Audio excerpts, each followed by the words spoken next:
Mes amis, bien le bonjour. Aujourd'hui, on part dans le futur. On va parler de la Ioniq 6, impressionnante berline par Hyundai, le haut de gamme de la marque. Un immense merci à Hyundai Ajaccio, Lucie, Anatole pour ce prêt.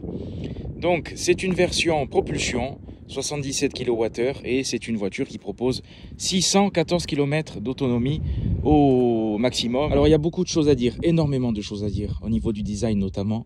Voiture très étonnante. Alors, personnellement, quand je la regarde, dès que je l'ai vue, qu'est-ce que je vois? Je vois du Mercedes, du Citroën et du Porsche. Surtout à l'arrière. L'avant est un petit peu plus sobre, mais l'arrière se démarque réellement. C'est le design Streamline des années 30. Je vais vous montrer la brochure, ils en parlent. Et voilà, au niveau de l'arrière, ça descend, ça plonge comme sur une Porsche. Et il y a un petit côté Mercedes électrique, Citroën, côté atypique Citroën. Alors je pense à Citroën notamment par rapport à ce béquet, qui n'est pas actif, mais qui propose le feu stop avec le design pixel qu'on retrouve dans toute la voiture. Voilà, la barre de LED, la nuit c'est magnifique. Vous avez aussi des feux en bas. Je vais faire le tour de la voiture, désolé pour le vent. Les jantes aérodynamiques, donc un coefficient de pénétration dans l'air qui est vraiment le plus faible, je crois qu'on est à 0,21. Le CLA avait été à 0,22 à l'époque, donc niveau aérodynamique c'est vraiment travaillé. Il y a des volets actifs, la voiture est très grande, hein, 4,86 m en longueur, je pense qu'on est pas loin du 1,90 m en largeur, je vous mettrai les chiffres exacts. Le pixel qu'on retrouve également à l'avant.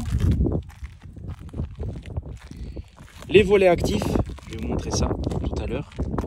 Sous le capot, il y a un petit coffre, pas de moteur bien évidemment, mais vous avez la batterie, vous avez accès au liquide pour faire les niveaux et vous avez un coffre avec Ioniq écrit au fond, petit coffre quand même correct qui est étanche apparemment puisque je vois qu'il y a des joints et en plus il y a les vérins, donc ça c'est très bien. Donc à la différence du Ioniq 5, le SUV qui est très cubique, très taillé à la serpe, vous avez cette berline Ioniq 6 qui est très ronde, qui a des formes vraiment très douces, peu marquées, d'autant plus dans cette couleur noire qui assombrit justement les zones de différence. Vous avez quelques nervures sur le capot. La nervure la plus impressionnante c'est celle-ci, qui part du phare et ça se creuse un petit peu sous le capot. Ça continue sous les vitres avec ce design full black, petite custode à l'arrière. Sur la portière, pas trop d'arêtes, tout est en rondeur. Et le plus impressionnant, c'est ce pavillon de toit qui est fuyant avec ce béquet impressionnant, ligne de feu, et tout en bas, comme sur une Porsche. Donc, c'est très impressionnant, un mélange des genres vraiment réussi. On aime ou on n'aime pas. Dites-moi ce que vous en pensez, mais en tout cas, je trouve que Hyundai a vraiment évolué, et puis ça tranche au moins avec le Ioniq 5. Donc, au sein de la même marque, vous avez des styles vraiment radicalement différents, même si ça garde le dessin pixel sur les phares, avec le Ioniq 6 qui est écrit en gros, et le logo Hyundai qui est affirmé fièrement à l'arrière et à l'avant. Au niveau du coffre, vous avez la caméra et ce bouton avec les pixels dessus pour ouvrir le coffre, qui est une malle.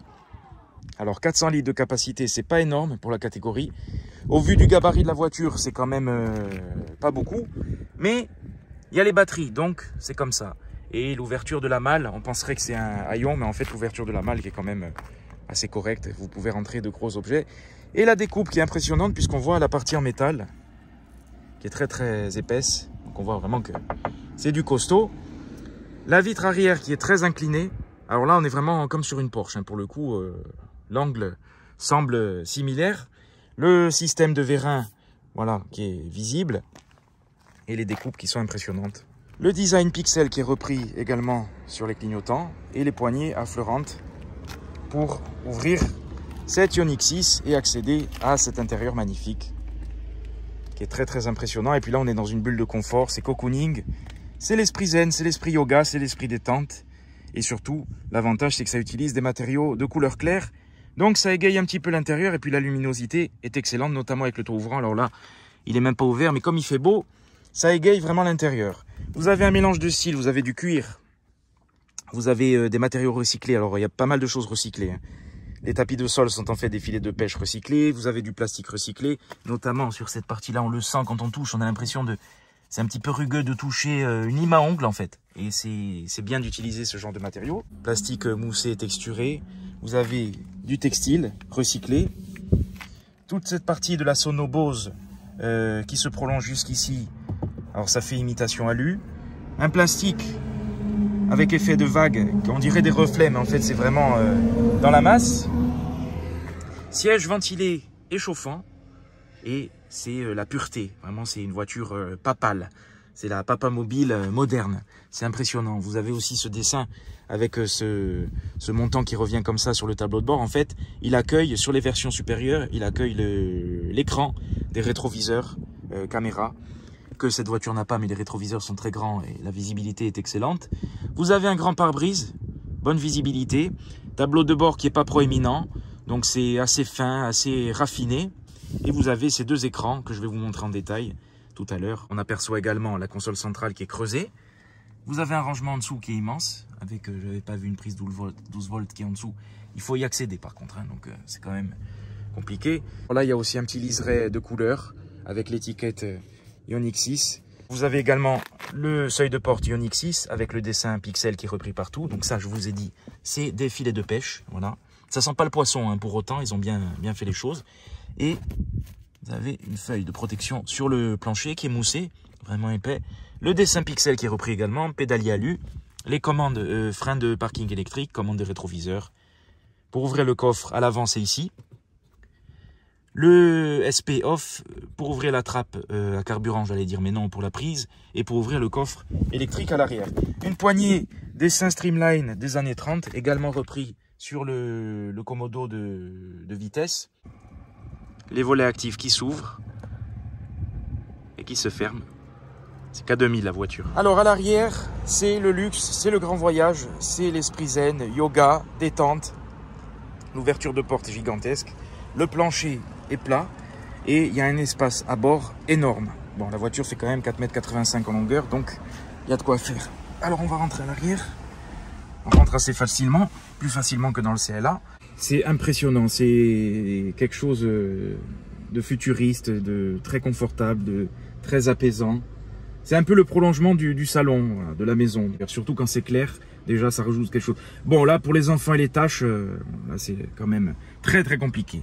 Donc, on a vu sur ce tableau de bord, l'appui-tête, la forme est assez incurvée pour gagner de la place. Deux aumônières. Des aérateurs, deux prises USB-C, un petit rangement en dessous, et l'espace aux jambes est tout simplement gigantesque. Alors, comme dans la Citroën C5X, vous pouvez avancer le siège, vous pouvez le basculer, et vous pouvez l'avancer, donc on va l'avancer au maximum, pour voir ce que ça donne. S'il y a quelqu'un à l'avant, ben, tant pis pour ses genoux, hein. Vous pouvez l'écraser, si c'est une personne que vous aimez pas trop, voilà. Là, vous rajoutez un petit coussin, c'est une limousine, l'espace est vraiment gigantesque. Si le pavillon est plongeant, il y a quand même pas mal de place au niveau de la hauteur. Surtout beaucoup plus par exemple que dans le CLA, hein, pour comparer par rapport à ma voiture. Vous avez les boutons pour les sièges chauffants, les commandes de vide qui sont assez originales, assez design néo-rétro. Ben, c'est le design Streamline, hein, toujours style années 30. Un tout petit rangement par contre, hein, en dessous. Mais bon, il y a tellement de place au sol que vous pouvez poser un sac, il y a de quoi faire. C'est vraiment gigantesque. Dommage que le dossier ne s'incline pas plus, mais on est déjà quand même assez incliné en position naturelle et surtout la profondeur d'assise est correcte. Donc le confort est excellent. Vraiment, c'est excellent et le siège est un petit peu creusé, donc le maintien est bon. Voilà, une invitation au voyage. Alors, on se retrouve à bord de la Ioniq 6. Dans le silence, ça résonne comme dans une cathédrale parce que double vitrage, c'est vraiment bien insonorisé. Dans cet intérieur très clair, c'est très beau. Et je vais vous montrer la brochure parce que ça me permettra de me concentrer sur les informations essentielles. Parce qu'il y a trop de choses à dire sur cette voiture. C'est trop de choses, vraiment trop de choses. Donc, la Ioniq 6, 615 km d'autonomie au maximum dans cette version. On est sur 77 kWh en propulsion. Elle existe également en 4 roues motrices. Elle peut se recharger de 10% à 80% en seulement 18 minutes sur une borne 350 kW, parce qu'elle a une plateforme 800 volts pour les charges rapides. Elle a également la charge inversée, c'est-à-dire que vous pouvez brancher des appareils à la voiture. Si vous voulez brancher un barbecue électrique à la voiture, vous pouvez et utiliser la voiture comme source d'énergie. C'est bien aussi, ça va dans un sens comme dans l'autre. Streamliner est lancé, comme je vous ai dit, ça reprend le design Streamline des années 30, assez futuriste. Volet d'air actif, réducteur de passage de roue, ça c'est pour, elle n'a pas ces jantes là, mais c'est encore plus sur cette version pour l'aérodynamisme. Je vais ouvrir parce qu'il fait très très chaud. On est fin septembre et puis il fait quand même 30 degrés. Ensuite, regardez la ligne, admirez la ligne de la voiture, ça sent le neuf en plus, vous n'avez pas l'odeur, mais je peux vous dire que ça fait plaisir. Élégance aérodynamique, ça c'est clair et net. Elle a une ligne très élancée. Spoiler effet vert. Feu arrière type pixel, ça c'est le design propre à Ioniq. Ensuite, entrer dans un nouvel univers. Voilà ce que ça peut donner. C'est pour ça que je veux vous montrer, parce que là il fait tellement clair qu'on voit rien. Mais le soir, vous avez une ambiance lumineuse exceptionnelle. Et vous pouvez paramétrer tout ça. Donc compteur numérique 12,3 pouces. Et système multimédia 12,3 pouces. Donc vous avez 12 et 12, 24 pouces devant vous. C'est énorme. Par contre, l'électrique c'est bien, mais tous ces écrans ça chauffe énormément. Et tout à l'heure, je sentais la chaleur de l'écran. Il fait chaud certes, mais ça chauffe encore plus. Et c'est quand même problématique. Je sais pas comment. Des fois l'iPhone se bloque quand il chauffe trop. Je sais pas si ça se bloque, si l'écran s'arrête, se fige. Bon, voilà. Mais c'est le problème de l'électrique et de tous ces écrans. Ensuite, une plateforme EGMP. Bon, on est sur une voiture qui pèse 2 tonnes. Les sièges qui s'inclinent, je vais vous montrer ça. On est sur une voiture qui pèse 2 tonnes, mais qui à la conduite, ça va. On le sent pas trop. On sent que c'est lourd, mais ça va. Matériaux éco-responsables. Alors ça, tout est recyclé. Enfin, beaucoup de choses. Tissu, plastique recyclé, composants d'origine végétale, peinture bio et pigments de charbon, de bambou. Filet de pêche recyclé sur les tapis.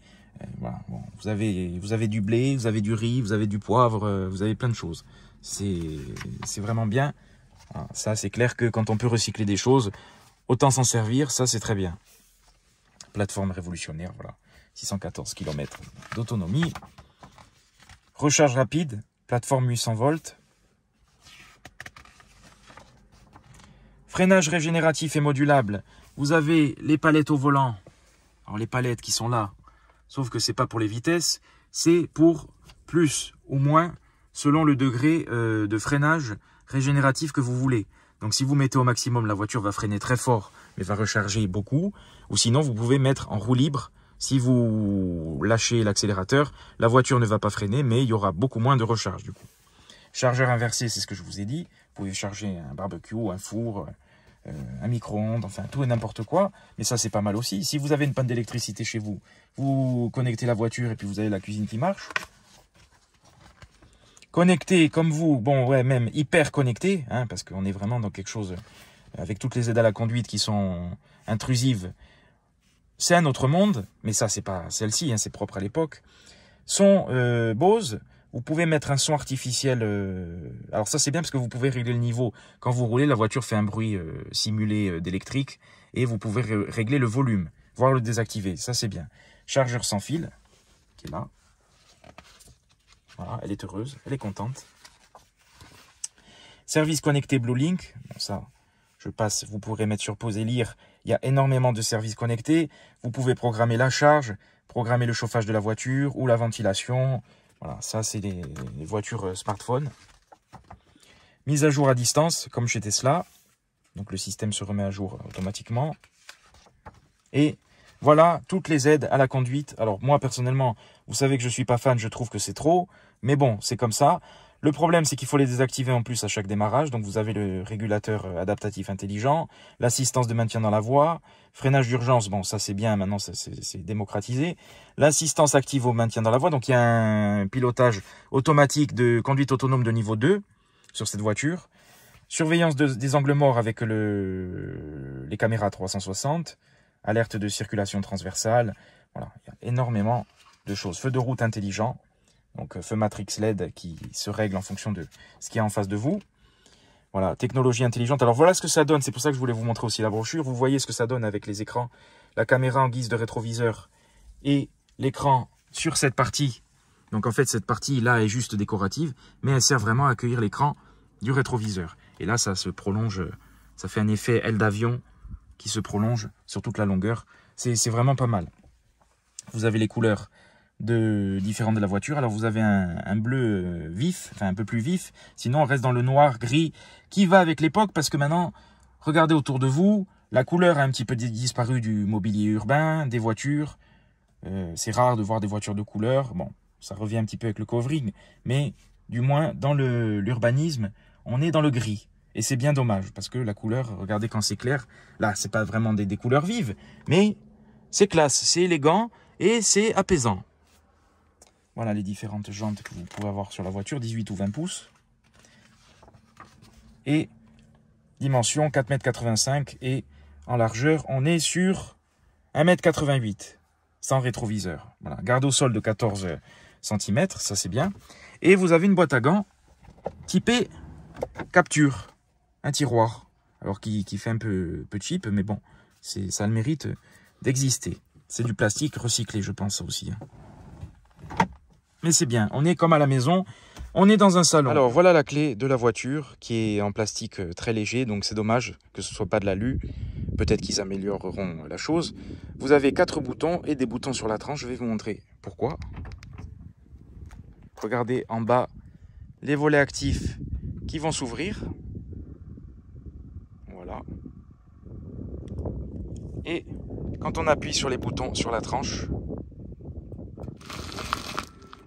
la voiture prend vie.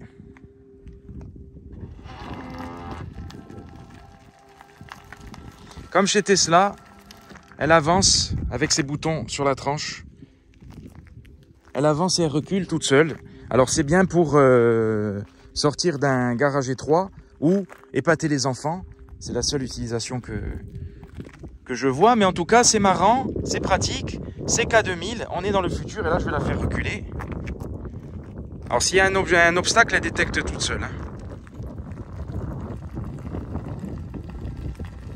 Voilà, quand vous lâchez, elle s'arrête toute seule. C'est la magie. Allez, un petit coup encore. Allez, on va la faire avancer encore un petit coup. Si quelqu'un passe en voiture, il va dire, tiens, c'est bizarre, il a oublié de mettre le frein à main. Mais non. Voilà, c'est magique.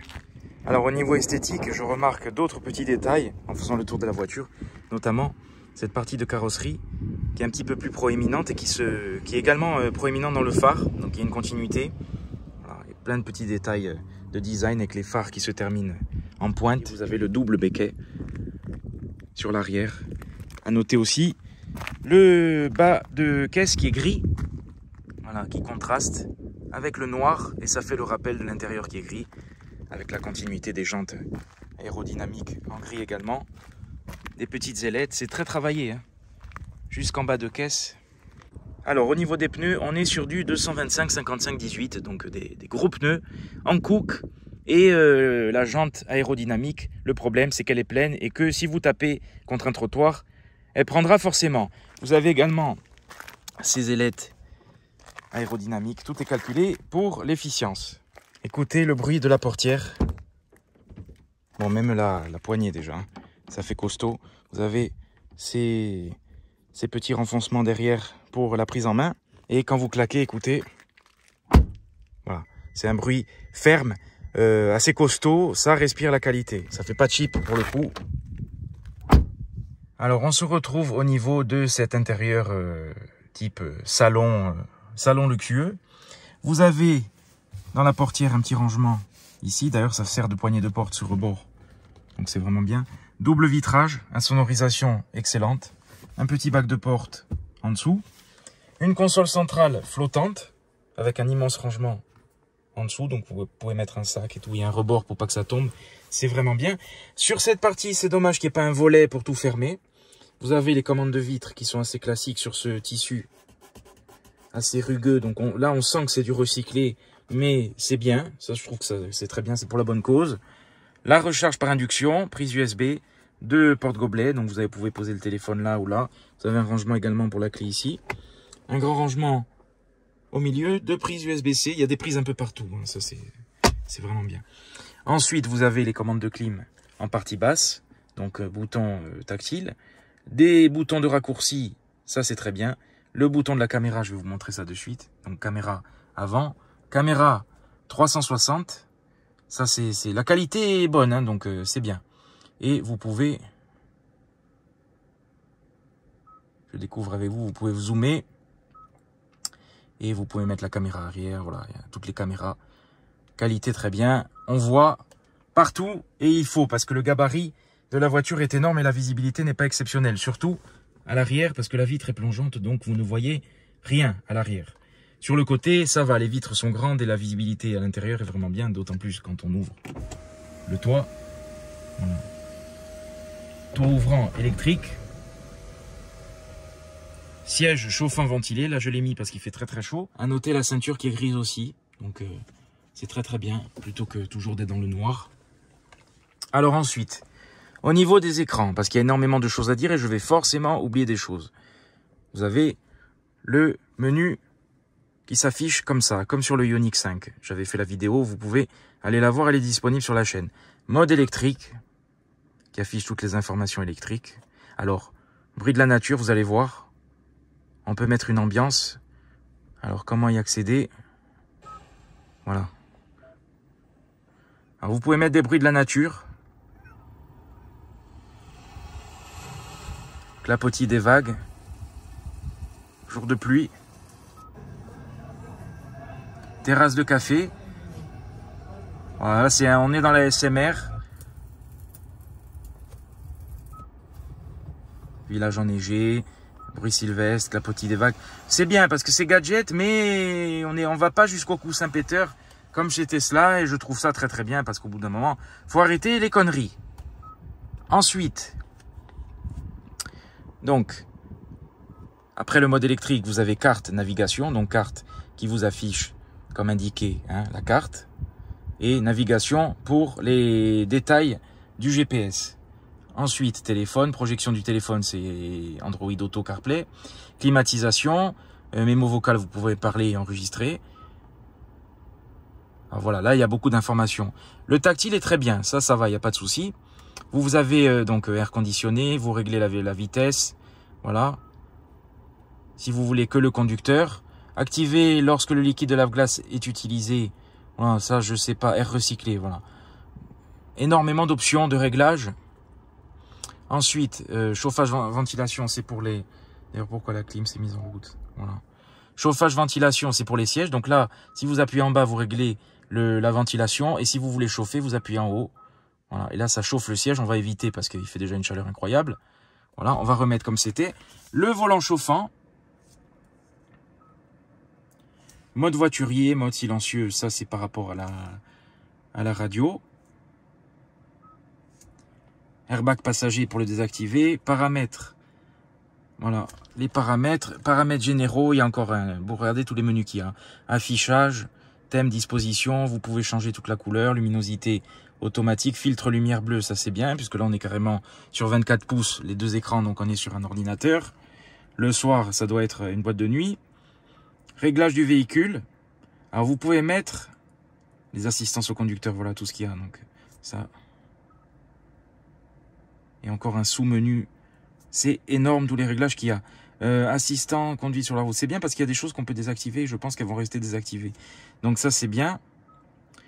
Ensuite, mode de conduite. Alors, il y a le mode neige pour aider la propulsion à s'adapter en douceur à la neige. Traction optimale en cas de neige. Affichage tête haute. Voilà. Projeté. Tableau de bord. Luminosité, thème du tableau de bord. Voilà. Thème A. Thème B, ça change, vous voyez. Bon, ça, c'est gadget, mais c'est bien. C'est bien que ce soit comme ça. Climatisation, siège, éclairage, alerte de modification de la position du siège. Oui, parce que le siège, comme chez DS, quand vous rentrez à l'intérieur, il s'avance pour reprendre la position et il recule pour sortir, pour vous aider à descendre du véhicule. Ensuite, bouton. Vous pouvez paramétrer les boutons de raccourci. Beaucoup de commandes sur le volant, c'est assez complexe au début, puisqu'il y a la conduite autonome. Ce bouton peut rappeler certaines voitures de luxe. Drive mode, vous avez le mode éco, normal et sport. Et regardez les couleurs, les LED qui changent dans le volant, au centre du volant, ça c'est bien. C'est bien pensé, il y a une cohérence. On voit que ça a été pensé dans le détail quand même. Ensuite, la direction qui est très douce. Le volant est génial avec ce crochet pour la prise en main. C'est vraiment bien. En plus, volant de branche. Donc voilà, prise en main facile. Ensuite, l'écran, la lisibilité est excellente. Vitesse numérique, 477 km d'autonomie. C'est descendu très peu. Donc, c'est pas des blagues. Elle a vraiment 600 km d'autonomie. Ça, c'est très bien. Là, c'est descendu. Pourquoi? Parce que j'ai mis le siège ventilé. Dès que vous mettez une option, et encore, j'ai chaud là. Il fait chaud. Dès que vous mettez une option, ça se réduit. C'est normal. Ensuite, qu'est-ce que je voulais vous dire? Alors, au niveau de la position de conduite, quand je suis rentré dans la voiture, il m'a fallu un temps pour m'adapter parce que, en plus, je trouve que le siège ne descend pas beaucoup. Ce qui fait que la position d'assise est quand même haute. Moi, enfin, si vous aimez conduire allongé, à moins d'avoir des jambes immenses, vous allez être assez assis comme dans un SUV. Alors, au niveau du confort, c'est très très bien. Le maintien du siège est excellent, hein, ça c'est bien. Donc, vous pouvez conduire de manière dynamique, il n'y a aucun souci, vous serez maintenu. La profondeur est correcte. On n'est pas sur quelque chose d'hyper moelleux, c'est assez ferme, mais c'est quand même, on est quand même dans un très bon niveau de confort. Il n'y a rien à dire là-dessus. Alors c'est bien pour admirer le ciel, vous pouvez allonger totalement le siège. Alors là, soit vous êtes chez le dentiste, soit chez le psy. Les gens ils doivent pas comprendre ce qui se passe. C'est comme sur le Ioniq 5, hein, vous pouvez allonger totalement le siège. Et c'est un confort, c'est vraiment pour faire la sieste, il n'y a rien de mieux. Je crois que je vais pas la ramener de suite, je vais faire une petite sieste. C'est génial. Alors, dommage, à l'arrière, vous pouvez pas incliner les sièges, mais en tout cas, vous venez à l'avant, vous vous allongez, et puis vous regardez, voilà, vous admirez le ciel. Bon là, ça va, il n'y a qu'un nuage, mais c'est le soir quand il y a les étoiles et tout, c'est génial. Conduire comme ça va être très compliqué. Mais voilà, voilà ce qu'on peut faire avec une Ioniq. Alors quand je vous dis que c'est allongé, je vous mens pas, regardez. Alors, totalement allongé. Voiture voyageuse, une invitation à la sieste, au sommeil, à l'apaisement. Regardez, mes frères, mes sœurs, mon père. Regardez, monsieur l'abbé, ce confort absolu. C'est, comment dire, c'est très spirituel cette voiture. Alors voilà les tarifs et les deux versions. Donc là on est sur la version 229 chevaux. Vous avez la 4 roues motrices qui est 325 chevaux. 614 km d'autonomie maximum. Le prix, on débute à 52 000 €. Et sur cette version, on est à 62 190 € en finition exécutive. Donc, vous avez la liste des équipements. Vous pouvez mettre sur pause et tout lire parce qu'il y en a à foison. Alors, au niveau de l'écran, il est droit. Il n'est pas orienté vers le conducteur. Si vous êtes petit, que vous êtes proche, ça va. Vous arriverez à y accéder. Si vous êtes grand, il faudra avoir le bras long. Ou sinon, vous rapprochez. Voilà. Ça dépend des gabarits, des morphologies. En tout cas, c'est très bien. Mais c'est dommage qu'il n'y ait pas une molette... Voilà, pour régler à ce niveau de prix, pour régler l'écran. Je trouve que le prix est correct. Quand on voit qu'on a certaines compactes ou citadines électriques autour des 30-35 000 €, ça me choque pas de voir cette berline à 60 000 €, ne serait-ce que pour l'innovation du design, l'aérodynamisme, le confort, l'équipement, les options, la qualité, hein, l'assemblage. Il n'y a rien qui craque, ça fait vraiment qualité. Le plaisir de conduite, parce qu'elle est hyper agréable, on va en parler. Donc je trouve ça tout à fait correct, d'autant plus que si vous voulez une allemande, puisqu'elle ressemble à une Porsche ou une Mercedes au niveau de l'arrière, alors les gens vont dire oui, elle n'a rien à voir, elle est beaucoup moins belle, etc. Bon, ça, chacun se fera son avis. En tout cas, de l'avis général de tout ce que j'ai pu entendre, puisque beaucoup de personnes qui l'ont croisé sont venues m'interpeller pour me demander, tout le monde est unanime. Alors au niveau de la conduite, c'est très doux, c'est vraiment agréable. Bon, si vous avez déjà essayé une électrique, hein, vous comprendrez, il n'y a pas grand chose qui change, c'est une électrique. Mais au vu du gabarit et du poids des 2 tonnes, on les sent pas trop, donc c'est très très bien. Alors on va faire une petite accélération pour voir ce que ça donne. Je l'ai mise en mode sport. D'ailleurs, je vais désactiver le maintien dans la voie. Voilà. Sport qui s'affiche en bas. Et c'est parti.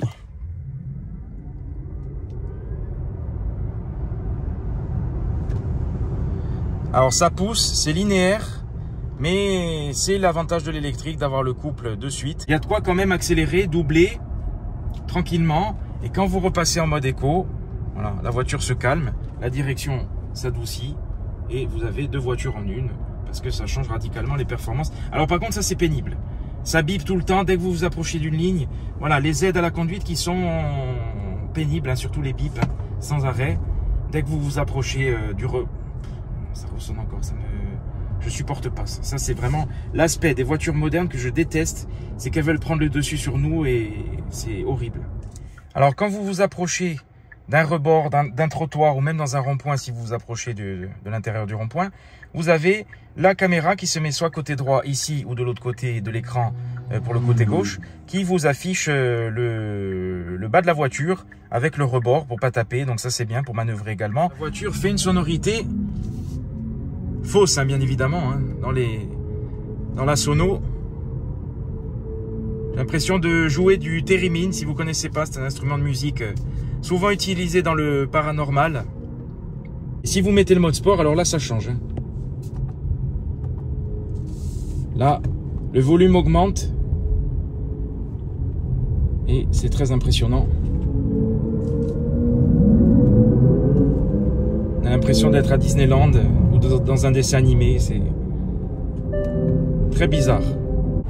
Donc au niveau de la conduite, c'est très agréable, malgré le poids de la voiture.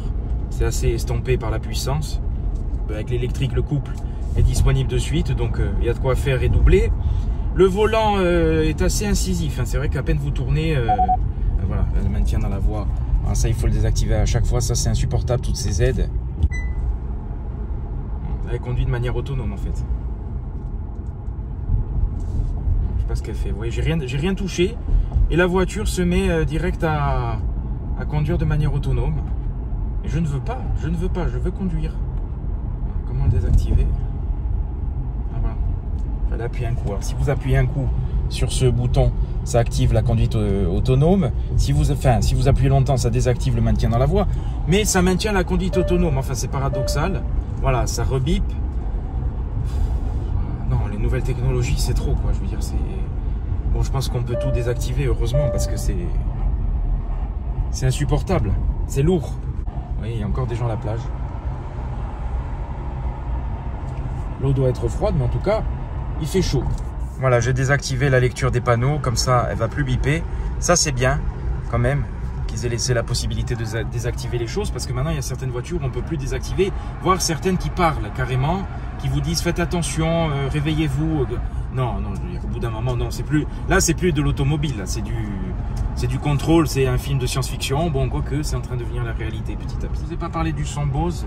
Je ne peux pas vous faire écouter par rapport au droit d'auteur, mais la qualité est excellente, surtout avec le double vitrage, et ça fait une caisse de résonance, donc on est vraiment dans un confort sonore optimal. Pour écouter de la musique classique, c'est la voiture idéale.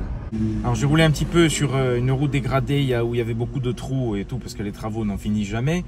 La suspension est vraiment bien réglée. Ça absorbe bien et surtout on se dit, quand on voit que la voiture fait 2 tonnes, on se dit le travail des suspensions est vraiment remarquable. C'est très, très feutré, une ambiance très feutrée. Voilà les amis, j'espère que cette vidéo vous aura plu, que ce petit tour en Ioniq 6 vous aura permis de découvrir cette voiture atypique et exotique. Un grand merci à Anatole et à Hyundai Ajaccio pour ce prêt. Voiture qui est disponible à la vente chez eux. Allez les voir, allez la découvrir.